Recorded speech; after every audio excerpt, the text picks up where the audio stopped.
bakmaya geldik buraya. Çok güzel doğa harikası bir yer. Eskiden babamla buraya geliyorduk. Çok küçüktüm. 7-8 yaşlarındaydım. Tesadüfen yine bugün bulduk. Babam, kardeşim bir pazar gezisinden sonra bir dolaşalım dedik. Eski günleri analım dedik. Çok güzel. Ama görüyorsunuz insanlar her yeri geldiklerinde izlerini bırakıyorlar. Her yeri berbat yapıyorlar. Her yer leş gibi pislik içinde. Getirdikleri çöpleri atmıyorlar. Şişeleri atmıyorlar. Yanlarında götürmüyorlar. Böyle doğaya bırakıp gidiyorlar tekrar. Avcılar, piknikçiler, akşamcılar buralara geliyorlar. Bütün çöplerini böyle buraya bırakıp gidiyorlar. Ben babam ve kardeşimle buradaki çöpleri temizleyeceğim. Umarım bir dahaki sefere böyle olmaz. Bir tabela, bir not yazmayı da düşünüyorum aslında. Bakın görüyorsunuz her yer leş gibi. Fişekler, şişeler, poşetler. Bunların hepsi doğaya çok zararlı şeyler. Aha, o ne?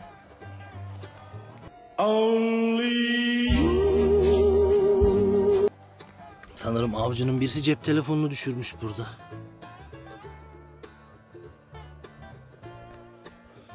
Nokia 8310. Cep telefonu buldum. Çok uzun zaman önce düşmüş gibi. Hale bak. Bir avcının olmalı. Tuş telefon kullanan kaldım ki ya. Baksana. Çalışır mı? Kapağı da var. Çamur içinde kalmış. Oksitlenmeler mi var? Toplayalım. Bataryası var mı? Bakalım. Dağılmış olabilir. Çıktı mı batarya? Gerçi çıksa da batarya şarjı kalmamıştır ki. Herhalde üstünden araba geçmiş. Bir şey geçmiş. Araba değil, traktör geçmiş üstünden. Baksana izlere. Traktörün tekerine yapışık gitmiş olabilir. Batarya da gitti demek onunla. Ve başka eksik. Çöpleri çekiyordum etraf. Ekran da mı yok? Ekranı da yok. Bak. Kopmuş yerinden. Batarya önemli değil de ekranı da yok. Neyse bir bakalım yarın gidince. Elimizdeki malzemelerden takmayı deneyelim. Bakın arkadaşlar, işte bu çöpler, bu poşetler. Bunların hiçbir doğada kaybolmuyor. Her yer leş gibi. Çok güzel bir yer ama pislik içinde. Biz bunların hepsini babam, kardeşim, ben toplayacağız giderken. Ve şehre döndüğümüzde bir çöp konteynerine atacağız. Doğa harikası.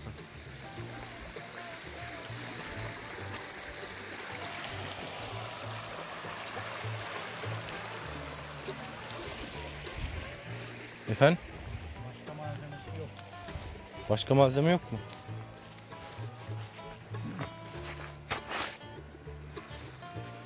Neyse deneriz.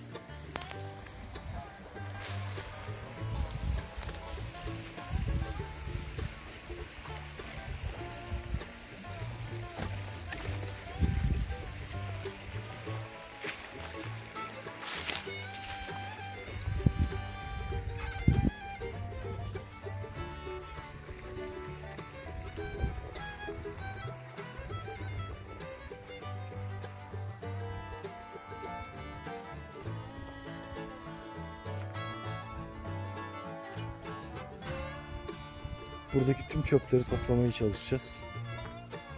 Bakın şişeleri görüyorsunuz. Tüfek fişekleri, şişeler kırılmış. Bunlar yangın çıkarmaya sebep oluyor. Plastik şişe kasası. Şansımızda bir tane telefon bulduk. Sanmıyorum çalışacağını. Çok uzun zamandır orada duruyor. Ama deneyeceğiz. Bir batarya, bir ekran takıp göreceğiz. Oksitlenmeleri var. Onları düzeltmeye deneyeceğiz. Bakın çok...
Alo.